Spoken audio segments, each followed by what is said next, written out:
মহান আল্লাহ ইরশাদ ফরমান, স্মরণ করুন ওই সময়টার কথা যখন আল্লাহ সমস্ত নবীদের কাছ থেকে, সকল পয়গম্বরদের কাছ থেকে এই মর্মে অঙ্গীকার গ্রহণ করেছিলেন, লামা আতাইতুকুম মিন কিতাবিন ওয়া হিকমাহ, আমি তোমাদেরকে কিতাব আর হিকমত দিচ্ছি, তোমরা জিম্মাদারি আদায় করছো।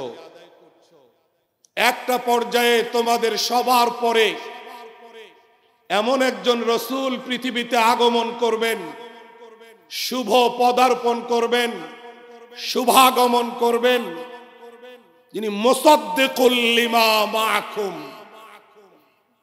তোমাদের সবকিছুকে, নবুয়ত, পয়গম্বরি, কিতাব, হিকমত প্রাপ্তিকে সত্যায়নকারী হবেন, প্রত্যয়নকারী হবেন।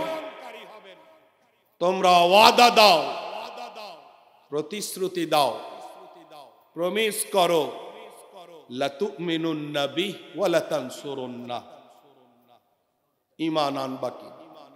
ওয়াদা দাও এই মর্মে যে তোমরা অবশ্যই অবশ্যই তার উপরে ঈমান আনবে। ওয়াদা দাও অবশ্যই অবশ্যই তোমরা তাকে সাহায্য করবে। এরপরে আল্লাহ আবার রিপিট করছেন, ক্বালা আআকরারতুম ওয়া আখাযতুম আলা যালিকুম ইসরি, তোমরা কি প্রতিশ্রুতিটা দিলা? তোমরা কি এই চুক্তিতে একমত হলে? তোমরা কি আমার সঙ্গে ওয়াদা করলে? সবাই সেদিন সমস্বরে বলেছিলেন আকরার না, হ্যাঁ আল্লাহ প্রতিশ্রুতি দিলাম। আল্লাহ তখন বলেছিলেন ফাশহাদু, সাক্ষী থেকো, আমিও তোমাদের সাথে সাক্ষী রইলাম। সূরা আলে ইমরান 81। কার শানে আল্লাহ পাক এই আয়াত পেশ করেছেন? ইমামুল আম্বিয়া, তাজেদারে মদিনা, হযরত মুহাম্মদুর রাসূলুল্লাহ সাল্লাল্লাহু আলাইহি ওয়াসাল্লাম। মুফাসসিরিনে কেরাম লেখেন, কোন কোন তাফসীর কারকগণ বলেন রূহ জগতে এই কনফারেন্সে আল্লাহ পাক ওয়াদা নিয়েছেন। আর হযরত আলী রাদিয়াল্লাহু আনহু এবং হযরত ইবনে আব্বাস রাদিয়াল্লাহু আনহুমা তারা বলেন যে প্রত্যেক নবীর কাছে আল্লাহ ওহীর মাধ্যমে এই ওয়াদা নিয়েছেন যে তোমাদের জীবদ্দশাতে, তোমাদের হায়াতে তিনি যদি তাশরিফ নিয়ে আসেন, তোমরা ঈমান আনবা, তোমরা সাহায্য করবা। হাকিমুল উম্মত মুজাদ্দিদে মিল্লাত হযরত আশরাফ আলী থানভী রাহমাতুল্লাহি আলাইহি এই রকমটা বলেছেন। আর কোন কোন তাফসীর কারকগণ বলেছেন রূহ জগতে হয়েছে।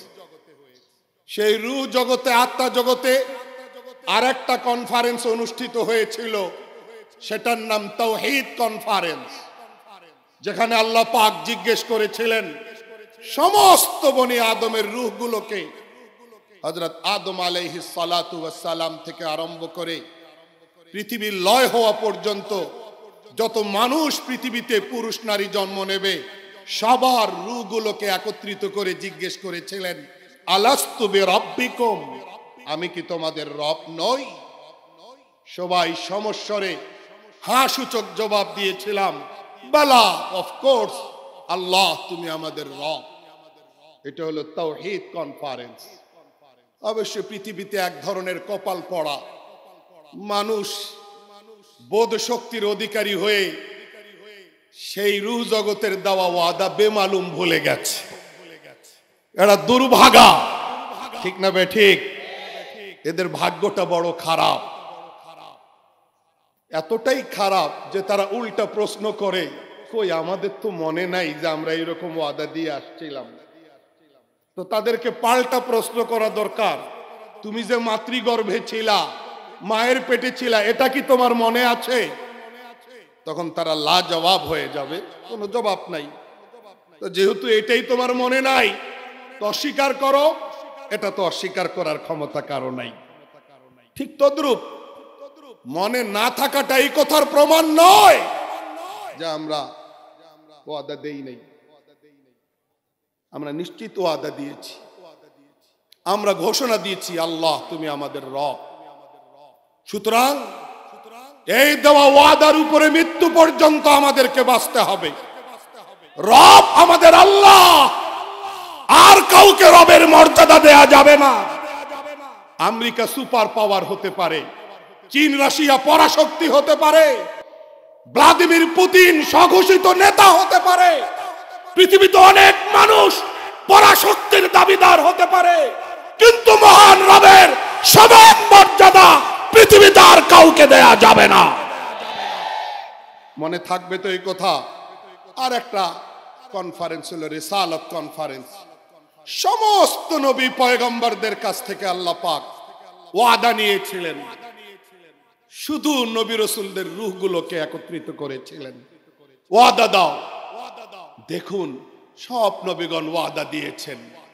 আমাদের পয়গম্বর হযরত রাসূলুল্লাহ সাল্লাল্লাহু আলাইহি ওয়াসাল্লামের শান, পয়গম্বরে খোদা হযরত মুহাম্মদুর রাসূলুল্লাহ সাল্লাল্লাহু আলাইহি সাল্লামের শান, যা আল্লাহ পাক অ্যাডভান্স সব নবী পয়গম্বরের কাছ থেকে ওয়াদা নিচ্ছেন, তোমরা সাহায্য করবা। আল্লাহর নবীর শান, মাকাম, পজিশন, র‍্যাঙ্ক বুঝার জন্য এই একটা ঘোষণাই কাফি। আল্লাহ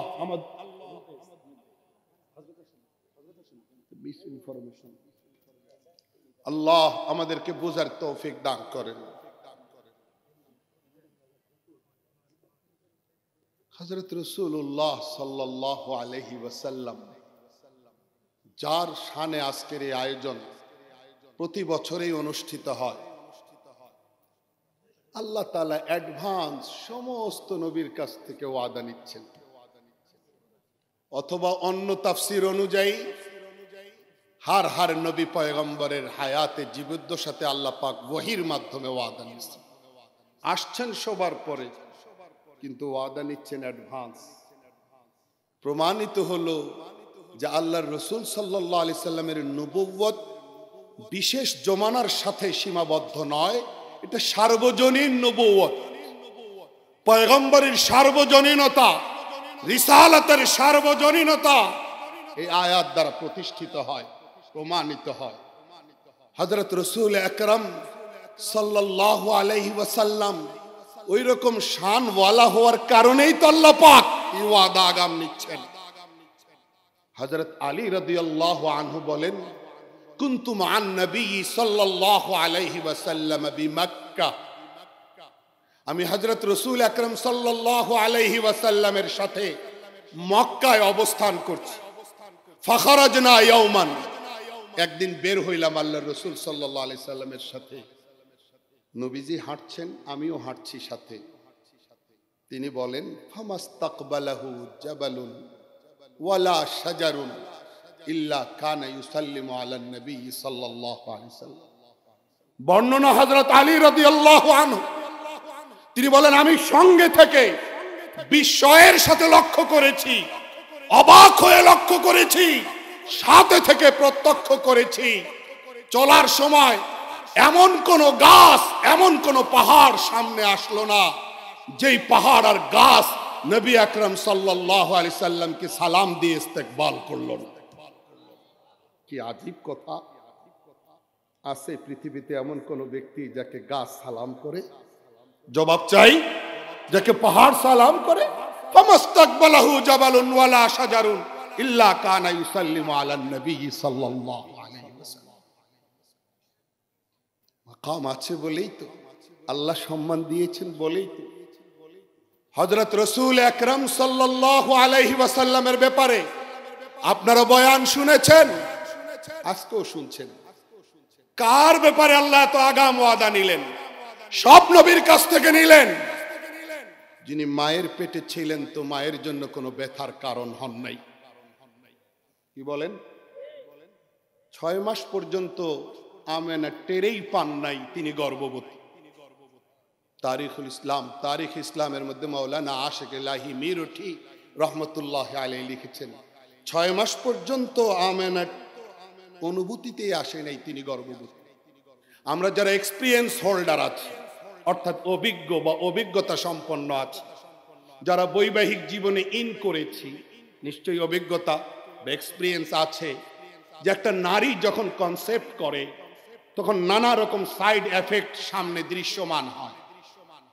বমি বমি ভাব থাকে, মাথা ঘুরতে থাকে, রুচি থাকে না, ঘুম হয় না, মানে খেতে মন চায় না, দুর্বলতা, নানা রকম উপসর্গ। আমেনা বলছেন 6 মাস পর্যন্ত টেরেই পান নাই। কি আজীব! কার জন্য আল্লাহ পাক এত আগাম ওয়াদা নিলেন? মা টেরেই পান না। 6 মাস পরে স্বপ্ন দেখেন, স্বপ্নে আমেনাকে বলা হচ্ছে, আমেনা তোমার গর্ভে খাতামুল আম্বিয়া খায়রুর রাসূল। আমেনা বলেন সেদিন থেকে আমি টের পাইলাম, অবগত হইলাম যে আমি গর্ভে এক সূর্য সন্তান ধারণ করেছি। এরপরে আমি পথ চলতাম, এই সূর্য সন্তান গর্ভে ধারণ করে আমি লক্ষ্য করতাম রোদ্রে বের হলে মাথায় নুরানি মেঘ আমাকে ছায়া দিত। পায়ের নিচে কোনো কঙ্কর পাথর পড়লে আমি বিস্ময়ের সাথে লক্ষ্য করতাম সেটা তুলার মতো নরম হয়ে যেত। আমি লক্ষ্য করতাম কি যেন এক অদৃশ্য বিষয় আমাকে সুরক্ষা দিচ্ছে। তিনি বলেন তৎকালীন সময়ে নারীরা বাড়ি থেকে দূরবর্তী কূপে গিয়া পানি আনতো, পালা বদল করে এই কাজ তারা করত। আমি যেদিন পানি আনতে যেতাম আমার ব্যাপারটা আমি অন্যরকম দেখতাম। সেখানে রশি দিয়ে বালতি বাঁধা আছে, বালতির সাহায্যে পানি উত্তোলন করতে হতো। আমি যখন এই সূর্য সন্তানকে গর্ভে ধারণ করে কূপে পানি আনবার জন্য যেতাম, সেখানে আমি যাওয়া মাত্রই নিচের পানি অটো উপরে চলে আসত। হযরত রাসূলুল্লাহ সাল্লাল্লাহু আলাইহি ওয়াসাল্লাম আগেই শুনেছেন গর্ভের সময় কোনো পেইন হয় নাই, কোনো ময়লা নিয়ে তিনি দুনিয়াতে আসেন নাই, ক্লিন হয়ে আসছেন। যার ব্যাপারে আল্লাহ তো আগাম ওয়াদা নিচ্ছেন সব নবীর কাছ থেকে, যিনি মায়ের গর্ভে থাকা অবস্থায় মায়ের জন্য ব্যথার কারণ হন না, কষ্টের কারণ হন না। মানে সারা দুনিয়ার জন্য মেসেজ। আমেনার এই স্বীকৃতি, আমেনার এই ঐতিহাসিক ঘোষণা তাম দুনিয়ার জন্য মেসেজ, বার্তা। যেই বাচ্চা মাতৃগর্ভে থাকা অবস্থায় তার মায়ের জন্য ব্যথা, যন্ত্রণা, কষ্টের কারণ হন না, সেই নবজাতক ভূমিষ্ঠ হওয়ার পরে যখন পরিণত বয়সে যাবেন এবং রিসালাতের কুরসিতে বসবেন, পরবর্তীতে রাষ্ট্র ক্ষমতায় অধিষ্ঠিত হবেন, তিনি পৃথিবীর কোন শ্রেণী পেশার মানুষের জন্য ক্ষতি আর কষ্টের কারণ হতে পারেন না, না না। এটাই বাস্তবতা। আমরা যদি আরেক ধাপ আগাই তাহলে ইতিহাসে দেখতে পাই হালিমা সাদিয়া রাদিয়াল্লাহু আনহার বাড়িতে দুধ পান করার জন্য তিনি গেলেন।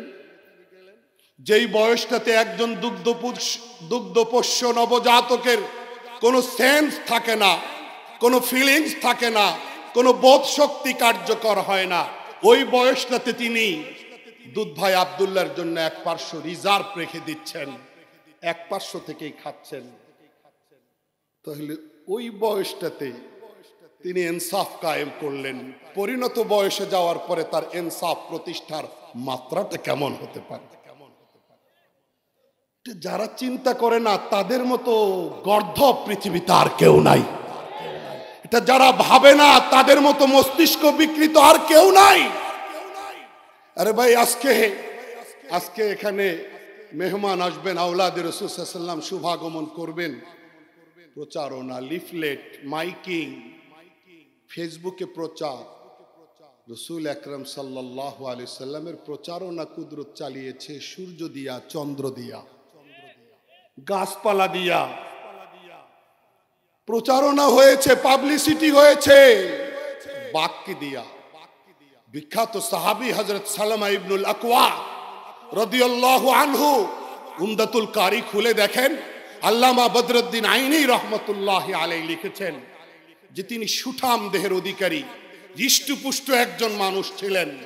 বন্ধুদেরকে নিয়ে রাস্তায় হাঁটছেন, হঠাৎ নজরে পড়ল একটা বাঘ একটা হরিণ শিকার করে হরিণটাকে মুখে নিয়ে কই যাচ্ছে, জঙ্গলের দিকে উদ্দেশ্য করে। তিনি দৃশ্যটা দেখবার পরে সাথীদেরকে বললেন, তোমরা দাঁড়াও, আমি একটা অন্যরকম ইতিহাস আজকে রচনা করে আসব। দৌড় শুরু করলেন। কিতাবে লেখা, দ্রুতগামী ঘোড়ার চেয়েও বেশি দ্রুততার সাথে তিনি দৌড়াতে পারতেন।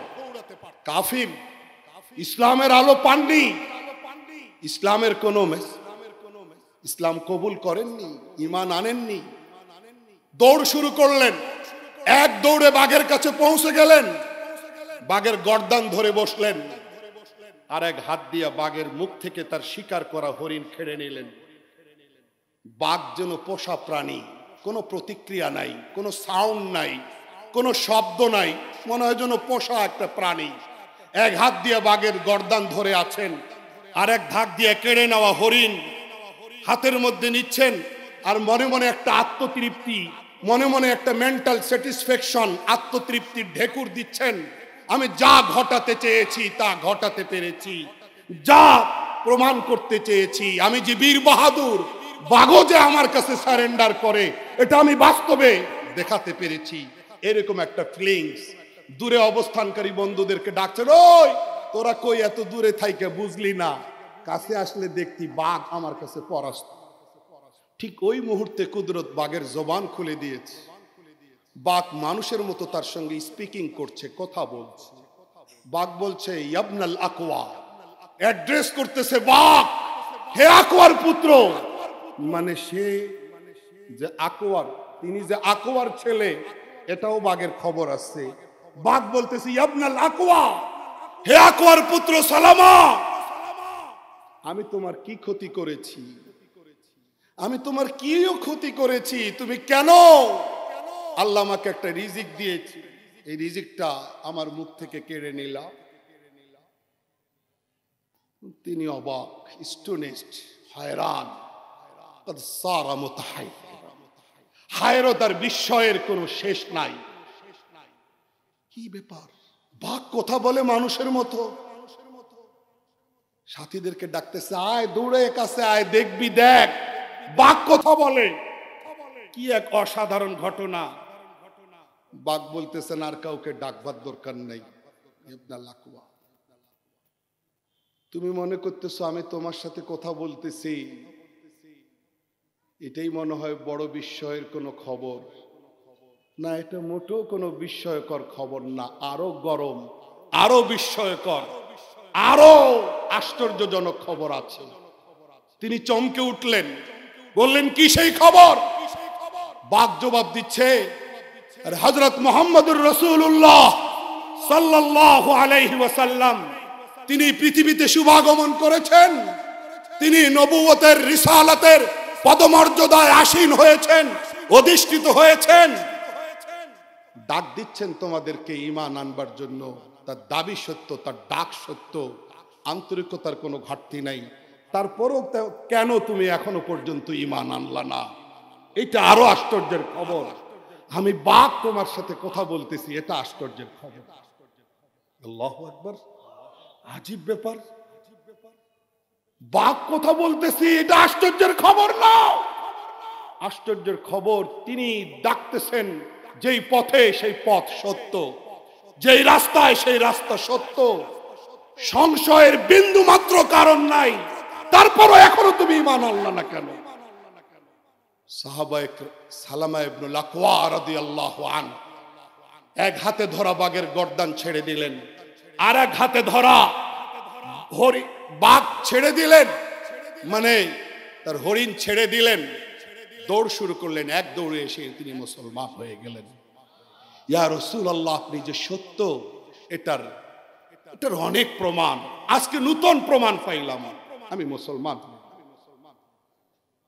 হযরত রাসূল আকরাম সাল্লাল্লাহু আলাইহি ওয়াসাল্লাম, তার রিসালাত সত্য, তার পয়গম্বরি সত্য। সুতরাং যারা তার নবুয়ত নিয়া, তার পয়গাম নিয়া, তার নির্দেশনা নিয়া, তার হেদায়াত নিয়া যারা ক্রিটিসাইজ করে, যারা উপহাস করে, যারা বিদ্রুপ করে, যারা ব্যঙ্গ করে, তারা মানুষ নয়, তারা মানুষ রূপী অমানুষ। কোন সন্দেহ আছে? আল্লাহ আমাদেরকে বুঝ দান করেন। মুহতারাম হাজিরিন, হযরত রাসূল আকরাম সাল্লাল্লাহু আলাইহি ওয়াসাল্লাম পৃথিবীতে এই মর্যাদা নিয়ে আসছেন। তিনি কি পৃথিবীকে অশান্তির কোনো মেসেজ দিতে এসেছেন? জবাব চাই।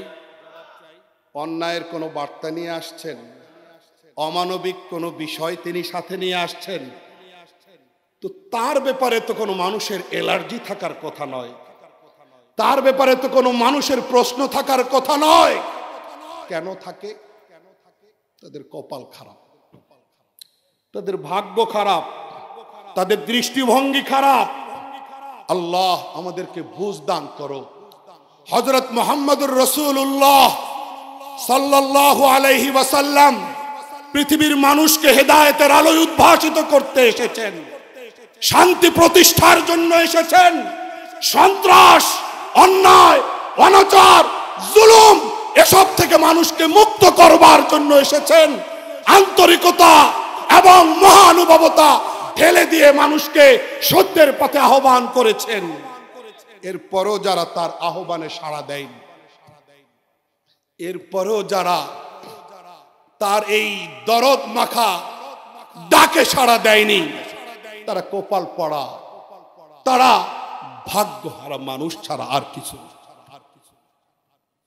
হযরত রাসূল আকরাম সাল্লাল্লাহু আলাইহি ওয়াসাল্লাম তার ব্যাপারে কত কথা, কত ইতিহাস আজকে আমরা বেমালুম সব ভুলে গেছি।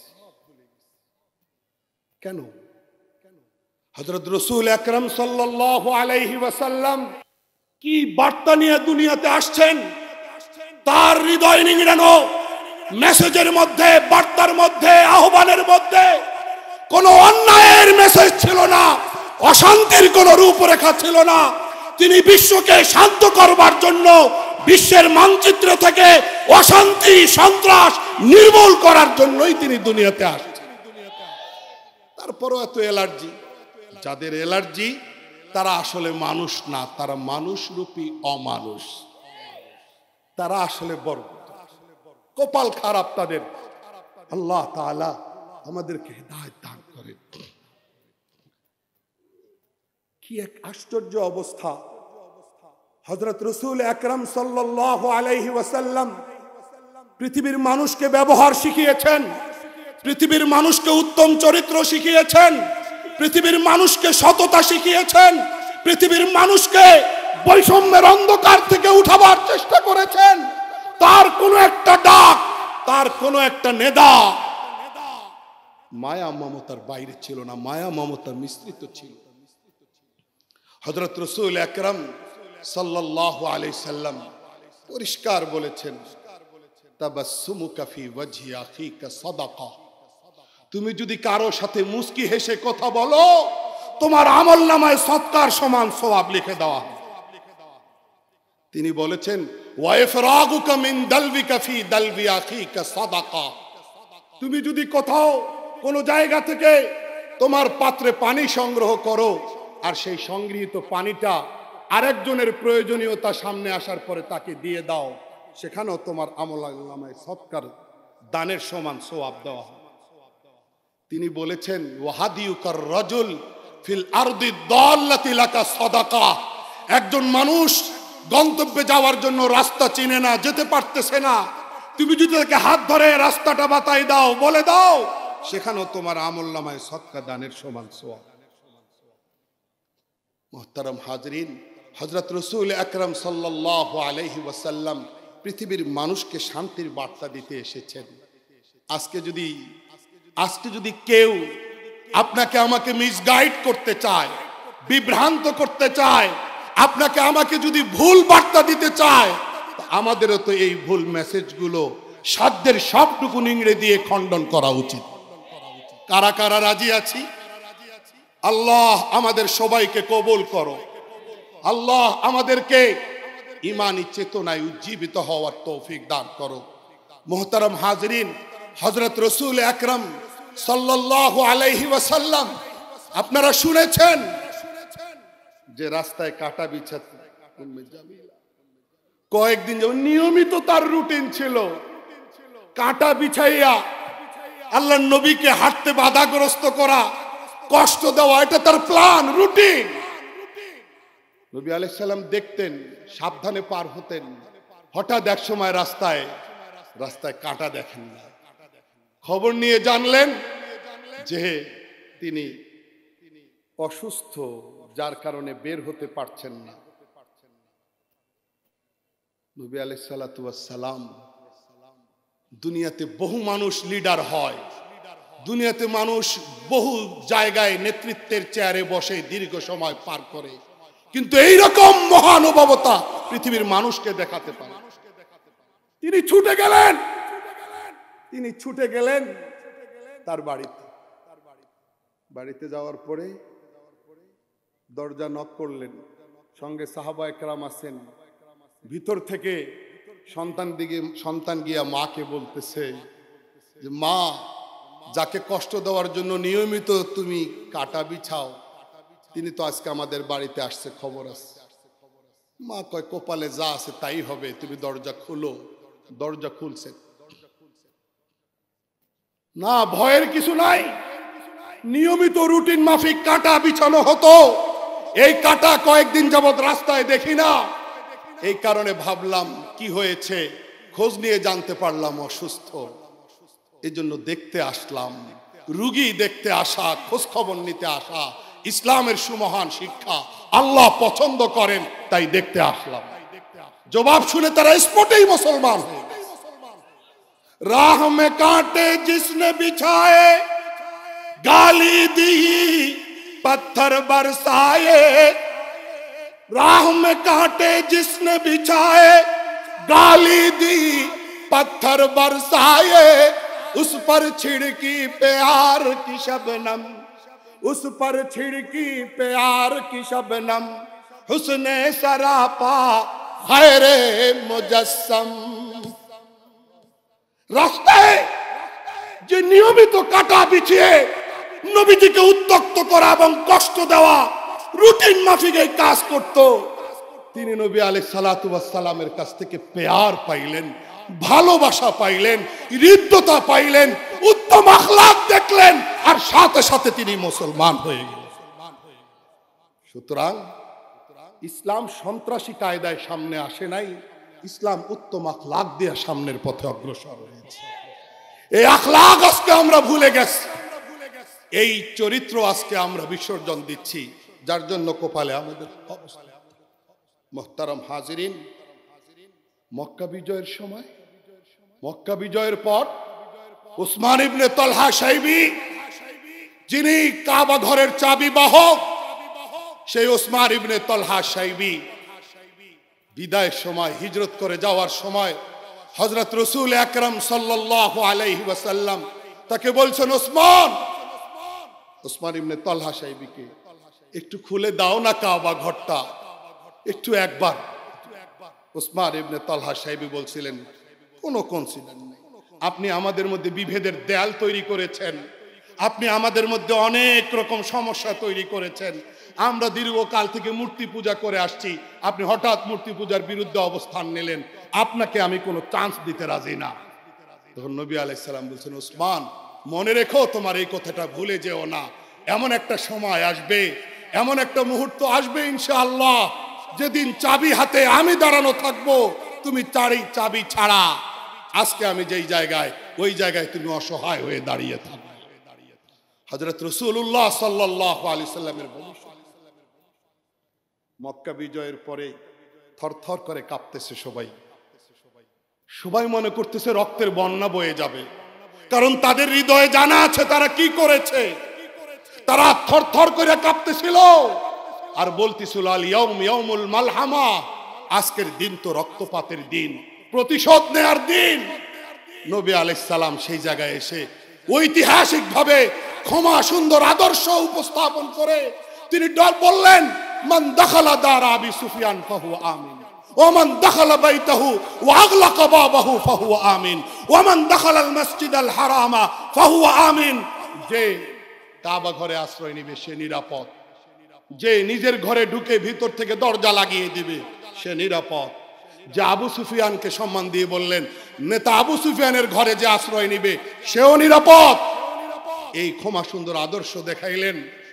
এক পর্যায়ে ওসমান ইবনে তালহা সাইবিকে ডাকলেন, তিনি আসামের মতো সামনে এসে দাঁড়ালেন, বললেন, ওসমান, জি চাবি দাও। ওসমান ইবনে তালহার উপায় তো নাই, মনে তো আছে কি করেছে, চাবি চাওয়া মাত্রই দিয়ে দিলেন। স্পটে হযরত আবু বকর সিদ্দিক রাদিয়াল্লাহু আনহু, হযরত ওমর ফারুক রাদিয়াল্লাহু আনহু, তারাও স্পটে ওসমান ইবনে তালহা সাহেবী চাবি দিয়ে দিলেন। চাবি নিলেন।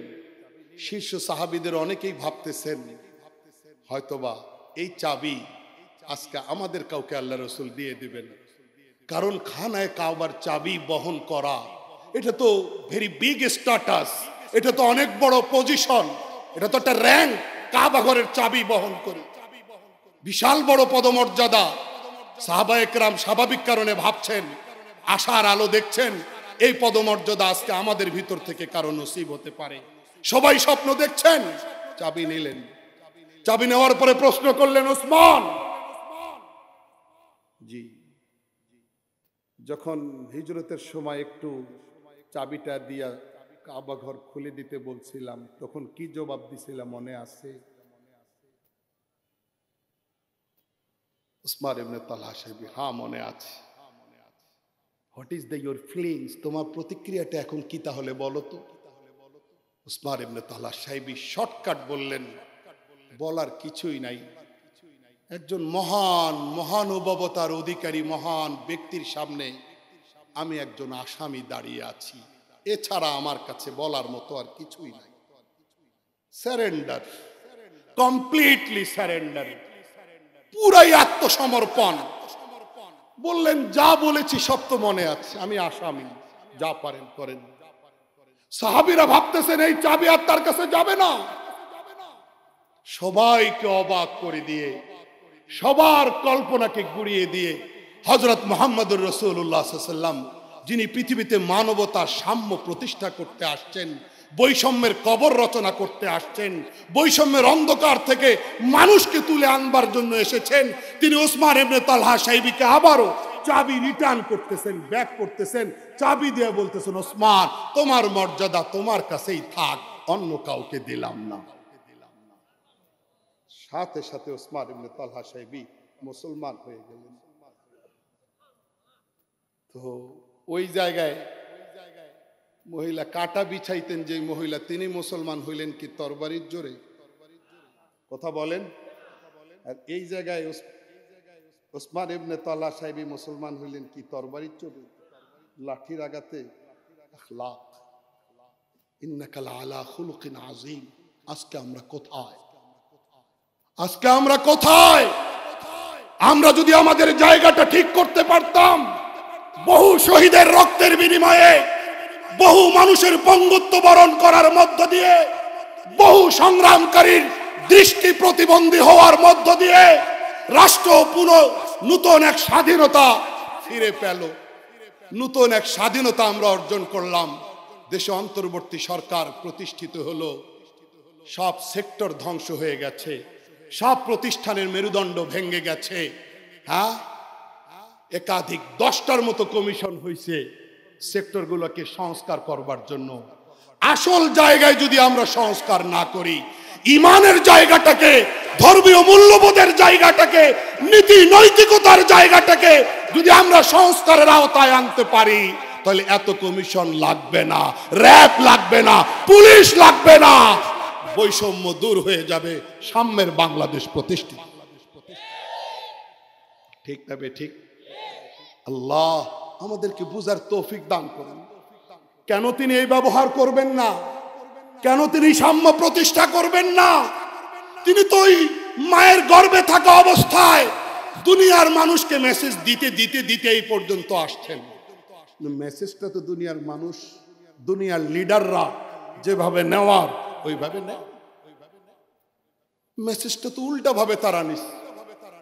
হ্যাঁ, নবী আলাইহিস সালাতু ওয়াস সালামের চাচা যান আবু তালেব কি দুনিয়ার মানুষকে মেসেজ দেন নাই? যে তিনি কি মাকাম নিয়ে দুনিয়াতে আসছেন, তিনি কতখানি রহমত হয়ে দুনিয়াতে আসছেন, তিনি কতখানি মানুষের জন্য বরকত রহমতের উপকরণ হয়ে আসছেন। এই মেসেজ কি ওনার চাচা জান আবু তালেব দুনিয়ার মানুষকে দেন নাই? জোরে বলেন, মানুষ তো নেই নাই। ওয়াবিয়াদু ইস্তাসকাল গামামু বিওয়াজহিহি সিমালুল ইয়াতামা ইসমাতুন লিল্লারামিলি ইয়ালুযু বিহিল হুল্লাকু মিন আলি হাশিমিন ফাহুম ইনদাহু ফি নি'মাতি ওয়া ফাওয়াদিলি। চাচা আবু তালিব এত দয়া, এত মায়া, এত টান, এত দরদ, অভিভাবক সুলভ আন্তরিকতা, মুসলমান হতে পারেননি, জাহান্নামী। قال رسول الله صلى الله عليه وسلم إن أهون أهل النار عذابا من له نعلان وشركان من نار يغلي منهما دماغه كما يغلي المرجل ما يرى أن أحدا أشد منه عذابا وإنه لأهونهم عذابا।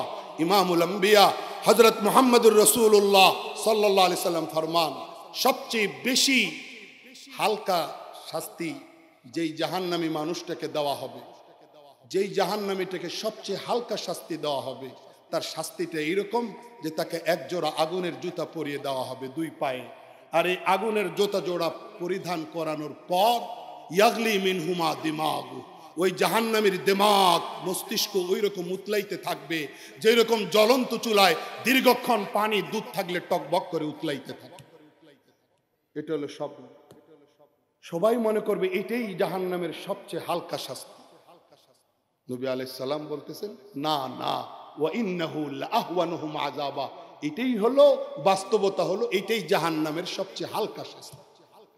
এটাই কি জাহান্নামের সবচেয়ে হালকা শাস্তি।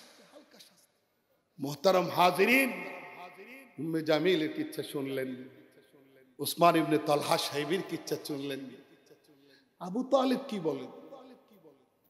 তার আগে এই কথাটা বললাম, সবচেয়ে হালকা শাস্তি একজোড়া আগুনের জুতা। অন্য রিওয়ায়াতে বলা হচ্ছে এই হালকা শাস্তিটা নবী আলাইহিস সালাতু ওয়াস সালামের আম্মে মুহতারাম চাচা আবু তালেবের। তিনি মুসলমান হন নাই, নবী আলাইহিস সালাম বুঝাইছেন কিন্তু কবুল করেন নাই। কবুল করেন নাই সেটা ভিন্ন কথা, মুক্তি পাবেন না জাহান্নাম থেকে, বাট তাকফিফ ফিল আযাব, আযাবটা হালকা হবে।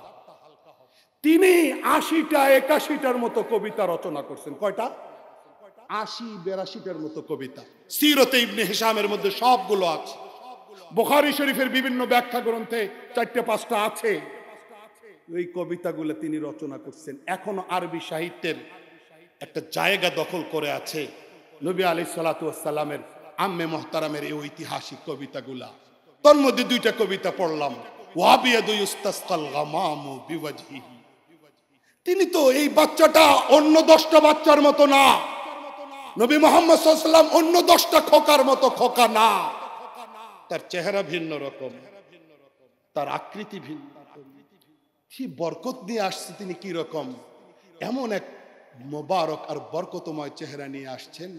চাচা আবু তালেব বলেন, অনাবৃষ্টির কবলে পড়ে প্রচন্ড খরা রৌদ্র, গাছপালা মরে যাচ্ছে, পশু পাখি প্রাণীগুলো মানে পিপাসায় কাতরাচ্ছে, আবাদ নাই, ফলন নাই, মাটি ফেটে চৌচির হয়ে যাচ্ছে। ওই মুহূর্তে আমরা নিরুপায় হয়ে তাকে সাথে নিয়ে বিশাল বড় মাঠে আসমানওয়ালার কাছে হাত তুললাম, আমাদেরকে এই বাচ্চার চেহারার উসিলায় একটু রহমতের বৃষ্টি দাও আল্লাহ। সাথে সাথে বৃষ্টি বর্ষণ শুরু। এটাই আবু তালেব খুব সুন্দর ভাবে বলতেছেন। এই কবিতাটা সহিহ বুখারী শরীফে আসছে, ওয়াবিয়াদু ইস্তাসকাল গামামু বিওয়াজহিহি। আরে এমন চেহারা নিয়ে এই ভাতিজা দুনিয়াতে এসেছেন যে চেহারার দোহাই দিয়া, উসিলা দিয়া আল্লাহর কাছে বৃষ্টি চাওয়া মাত্রই বৃষ্টি পাওয়া হয়। তারপরে তিনি কি বলছেন, সিমালুল ইয়াতামা ইসমাতুন লিল আরামিলি। তিনি বিধবাদের আশ্রয়স্থল, ইতিমদের আশ্রয়স্থল। আরামিল আরমালাতুনের জমা, ইয়াতামা ইয়াতিমুনের জমা। আবু তালেব বলেন সিমালুল ইয়াতামা, ইতিমদের আশ্রয়স্থল, ইসমাতুল লিল আরামিলি, বিধবাদের আশ্রয়স্থল, যাদেরকে সবাই অ্যাভয়েড করে। বাপ থাকতে সবাই আদর করে, বাবার ছায়া মায়ের ছায়া উঠে গেলে এতিমদের কেউ আর দেখে না, বরং এতিমদের সম্পদ নিয়ে টানা হেসরা শুরু হয়ে যায়। এতিমদের সম্পদ ভোগ করার, দখল করার এক উদ্ভট মানসিকতা, মেন্টালিটি দৃশ্যমান হয়। সেখানে দুনিয়ার সবাইকে মেসেজ দিচ্ছেন আবু তালিব, সিমালুল ইয়াতামা ইসমাতুল লিল আরামিলি। আমার এই ভাতিজা অন্য 100 ভাতিজার মতো নয়, আমার এই ভাতিজা অন্য 100 জন সন্তানের মতো নয়, সে তো এতিমদের আশ্রয়স্থল হয়ে আসছে, বিধবাদের আশ্রয়স্থল হয়ে আসছে, দুস্থদেরকে সেবা দেওয়ার জন্য আসছে।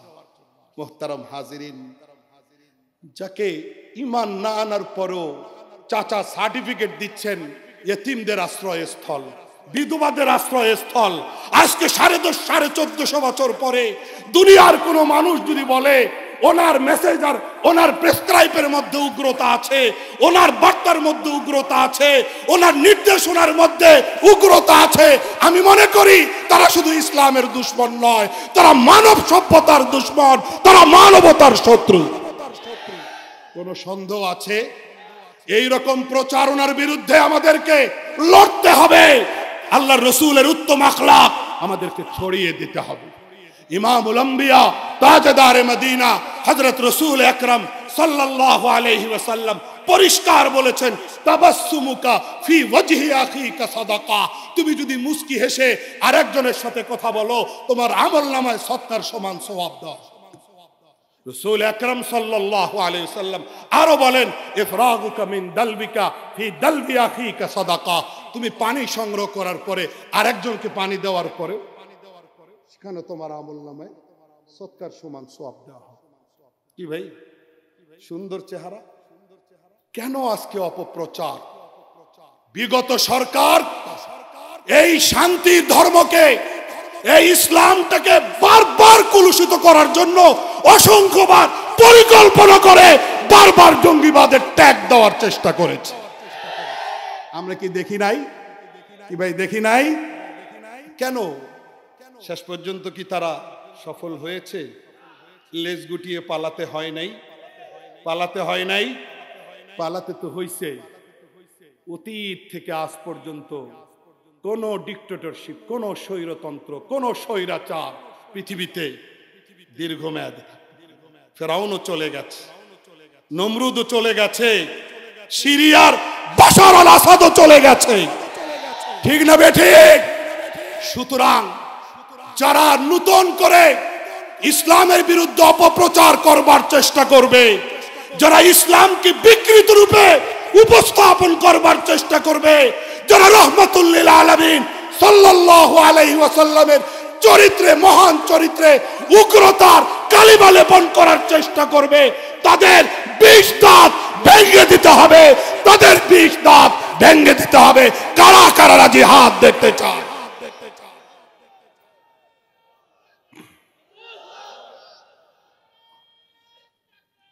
আল্লাহ আল্লাহ আল্লাহ আমাদেরকে এইরকম কথাগুলোর উপরে আমল করার তৌফিক দান করেন। এমনি এমনিতেই আল্লাহ সমস্ত নবীদের কাছ থেকে এত আগাম ওয়াদা নিলেন। কি ভাই এমনি এমনি? এই আগাম ওয়াদা নেওয়ার, বলো ওয়াদা দাও তোমরা তাকে সাহায্য করবা কিনা, ওয়াদা দাও তার উপর ঈমান আনবা কিনা। সমস্ত নবীদের আগে নবীদের কাছ থেকে এত অ্যাডভান্স ওয়াদা নেওয়ার কি কোনো তাৎপর্য নাই? সুতরাং অন্তর্দৃষ্টি যদি কারো ফিউজ হয়ে যায়, অন্তর্দৃষ্টি কারো যদি পুরোটাই নষ্ট হয়ে যায়, তাহলে তার চিকিৎসা তো নাই, কোনো হসপিটালে তার চিকিৎসা নাই। আছে এই জন্য আমরা তাদের জন্য আল্লাহর কাছে হেদায়েতের দোয়া করি। আল্লাহ তাআলা যেন আমাদের সবাইকে কবুল করেন এবং এই অন্যায়, অবাস্তব, এই ধরনের অপপ্রচার থেকে আল্লাহ যেন আমাদের সবাইকে হেফাজত করেন। মুহতারাম হাজিরিন, আমরা চেষ্টা করব শান্তির বাণী মানুষকে শোনাবার জন্যে। আমরা চেষ্টা করব সমস্ত অপপ্রচারগুলোর দাঁত ভাঙ্গা জবাব দেওয়ার জন্যে। আমরা চেষ্টা করব রসুল আকরাম সাল্লাল্লাহু আলাইহি সাল্লামের উত্তম আখলাকের এই কথাগুলো সবার কাছে সুন্দরভাবে পরিবেশন করবার জন্য রাজি আছি আমরা সবাই। আল্লাহ আমাদের সবাইকে আমল করার